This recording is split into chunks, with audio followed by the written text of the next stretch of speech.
Utiliser les automatisations peut vraiment t'aider à être plus productif dans des tâches répétitives et automatiser tes processus. Mais lorsqu'on ajoute en plus de tout ça l'intelligence artificielle, sky is the limit. Aujourd'hui, on apprend à utiliser Claude et ChatGPT avec Make et ça commence maintenant.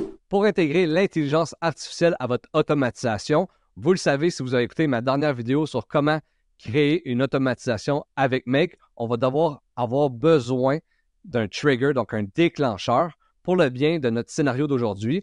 Notre déclencheur, ça va être Google Sheets et on va créer une action avec de l'intelligence artificielle. Nous, aujourd'hui, on va utiliser ChatGPT et Claude. Claude qui est un compétiteur de ChatGPT, mais qui est super utile, super puissant et quand même donne des résultats un peu plus naturels parfois que ChatGPT. C'est pourquoi je vais vous montrer aujourd'hui comment l'intégrer à votre automatisation. Par contre, on aurait pu utiliser n'importe quelle intelligence artificielle en autant qu'elle ait un API. L'API, c'est le lien qui va permettre de linker ou de lier notre Make avec l'application en tant que telle. Donc, on va voir ça ensemble. Alors, on commence. On va aller voir ici mon Google Sheets qui est mon déclencheur. J'ai déjà lié avec mon compte personnel. Et puis, j'ai été chercher un fichier Google Sheets qui est en fait, moi, à chaque fois que j'ai des invités pour mon podcast Instinct Fondateur, je leur envoie un Google Form, donc un formulaire à remplir et les réponses s'envoient automatiquement dans un Google Sheets. Et c'est exactement ce Google Sheets qui est ici. On peut aller le voir à l'instant.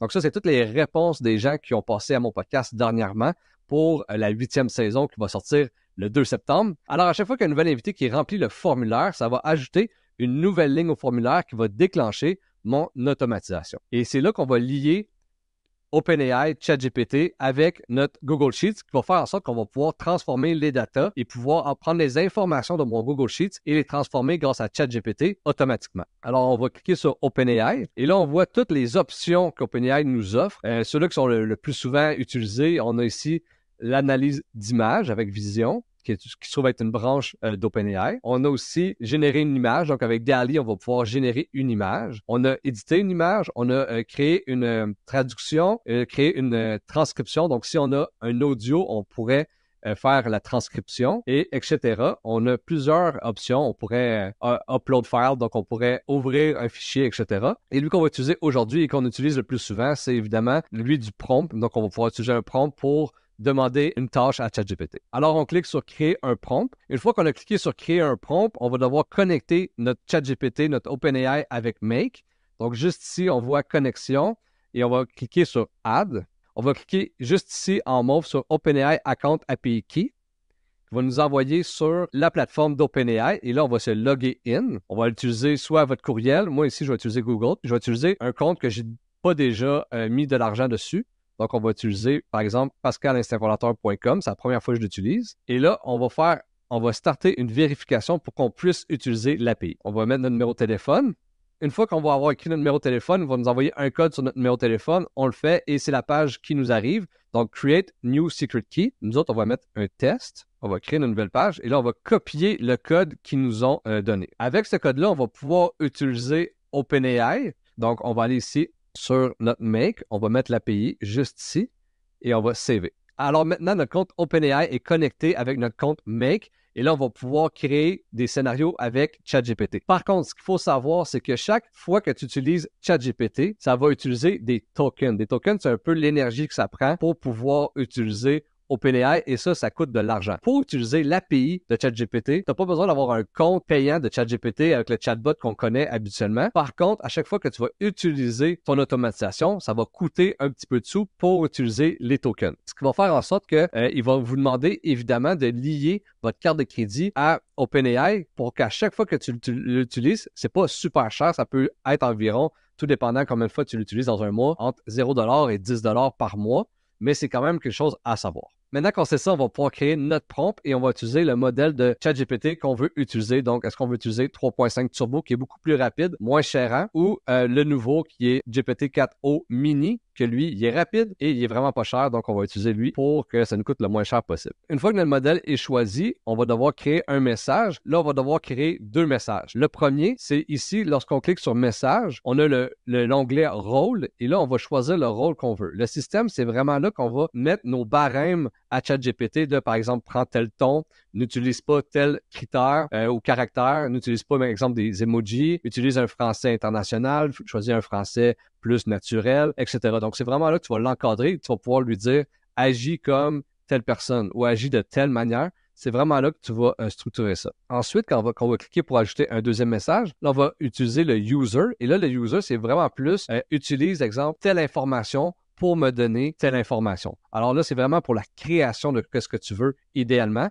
Donc, on a le système qui est vraiment pour encadrer notre ChatGPT, pour vraiment le prompter et l'encadrer. Et puis, le rôle, c'est vraiment pour la tâche qu'on veut lui assigner. Alors là, pour le système, je lui ai dit « Agis comme le meilleur assistant de podcast du monde comme Jimmy dans le podcast de Joe Rogan. » Le deuxième critère, c'est « Tu dois me créer des questions que je vais poser à mon invité durant le podcast. » Le troisième, c'est « Tes réponses doivent être au-dessus d'un ton naturel, etc., etc., etc. » Ensuite, le user, comme je l'ai mentionné, c'est vraiment la tâche qu'on va lui mentionner pour avoir un résultat de notre texte. Par exemple, ici, c'est le nom de mon invité est, et là, j'ai lié la réponse de mon Google Sheets à mon ChatGPT. Donc, ici, lorsque je clique, j'ai été chercher mon Google Sheet juste ici. Et quel est ton nom? Donc, c'est la réponse de mon invité. Si on voit ici mon Google Sheet, quel est ton nom? On a les noms juste ici. Donc, à chaque fois qu'un invité va m'écrire son nom, ça va me donner la réponse. Ensuite, toutes les questions que je leur demande sont ici et leur réponse en vert, c'est la réponse en vert. Donc, dans chaque colonne, juste ici, on a mes questions et leurs réponses. Donc, tout est lié dans ce message-là, juste ici. On va dire, vu que ça va être quand même assez gros, on va utiliser un maximum de 1500 tokens. Moins que tu mets de tokens, moins que ça va être affiné ta réponse. Et aussi, qu'est-ce qu'il va faire, c'est que des fois, il va couper en plein milieu. Donc, c'est toujours mieux d'essayer de gager c'est combien de tokens que tu as besoin. On va faire la même procédure, mais maintenant avec Claude. Donc, on va ajouter un module. On va cliquer sur Claude. On va aller chercher ici Anthropic Claude. Créer un prompt. Alors là, ça va être la même chose. On va connecter notre Claude avec son API. On va aller ici sur Add. Et là, il va nous demander son API. Juste ici, on va encore cliquer sur le lien en mauve. Et là, on va tomber sur Anthropic, qui est la page officielle de Claude. Et là, on va mettre notre courriel. Donc, pour moi, je vais mettre le mien. Et je vais utiliser un compte que je n'ai pas utilisé encore avec Claude. Donc là, il me demande mon full nom. Je vais écrire Pascal, instinct fondateur, je suis consultant, mon site web instantfondateur.com. Et là, je vais pouvoir créer mon API. Donc là, on va faire test. Alors là, j'ai mon code API. On va aller l'intégrer à notre scénario juste ici pour le connecter. Mais là, ça ne fonctionne pas parce qu'il dit j'ai une balance de crédit. Je n'ai pas mis d'argent encore. Je n'ai pas connecté encore ma carte de crédit avec Claude. On va retourner voir Claude et on va aller sur plan. Et là, on va aller sélectionner un plan. Entre les deux, ici, on va cliquer sur Build. Et là, on va mettre toutes nos informations et notre carte. Et c'est là qu'on va devoir lier notre carte de crédit et il va nous créditer 5 $ américains pour qu'on puisse utiliser Claude avec l'API. Et au courant du formulaire, il va nous demander si oui ou non on veut qu'il prenne automatiquement dans nos automatisations l'argent si, à un moment donné, il ne reste plus d'argent dans notre compte, ou il va bloquer et ça ne fonctionnera plus. Donc, si vous voulez que votre automatisation te fasse automatiquement, exemple, à chaque jour, eh bien, je vous conseille de mettre oui, que vous voulez qu'il vous build automatiquement. Sinon, ça ne le fera pas et ça va couper votre automatisation. Alors, une fois que notre API avec Claude et Make est lié, on va pouvoir faire notre prompt. Alors là, on va choisir le modèle de Claude qu'on veut, le max de token. Encore une fois, on va mettre 1500. Et puis, comme avec ChatGPT, on a ici le message qui va nous demander le rôle. Et puis ici, le type, ça va être du texte. Donc, on veut que ce soit du texte et non une image, de la façon qu'on va lui écrire. Et là, je vais juste copier-coller ce que j'avais mis sur ChatGPT. Et là, on clique OK. Alors là, on a notre déclencheur qu'à chaque fois qu'un de mes invités va envoyer une réponse, ça va déclencher mon automatisation. Et puis là, on va aller créer des questions avec ChatGPT et Claude. Cependant, pour avoir deux résultats, on va rajouter un routeur. Un routeur, ça permet d'avoir deux chemins en même temps. Donc, on va aller ici sur Tool et on va aller cliquer sur routeur. Et on va lier le routeur avec notre Google Sheets. Et là, on va avoir deux chemins. Donc, le premier qui va passer par ChatGPT et le deuxième par Claude. Une fois que ça c'est fait, on va envoyer nos résultats sur un document Google. Donc, on ajoute un module et on va aller chercher Google Doc. Et on va cliquer sur Create un document. On va lier notre compte et on va créer un autre document. Pour ma part, je ne vais pas utiliser les options que j'ai juste ici. Je vais juste écrire document par ChatGPT. Le contenu, ça va être le résultat de ChatGPT. Le drive, ça va être sur mon compte Drive. Je vais choisir un document. Ça va être sur la filière Instinct Fondateur dans Question invité. On clique sur OK et là, on va cloner notre module. On va le lier à Claude et là, ça va être document par Claude et le résultat, ce ne sera pas par ChatGPT, mais bien par Claude. Alors, voici la finale de notre automatisation. On va le tester en le roulant. Comme qu'on peut voir juste ici, on commence par ChatGPT qui a utilisé les informations de mon Google Sheet pour créer mon Google Doc. Une fois que ça c'est fait, on va encore une fois utiliser mon Google Sheets pour l'envoyer à Anthropic Claude, que lui va prendre les informations de mon Google Sheets pour créer le Google Doc. Et là, ça va voir dans notre dossier Drive, on a notre document par ChatGPT et notre document par Claude. On va cliquer.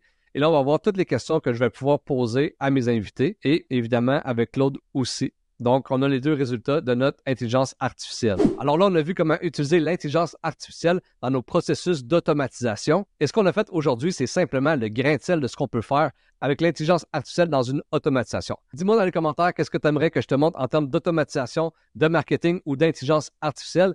Et on se revoit la semaine prochaine pour une nouvelle vidéo d'Instinct Fondateur.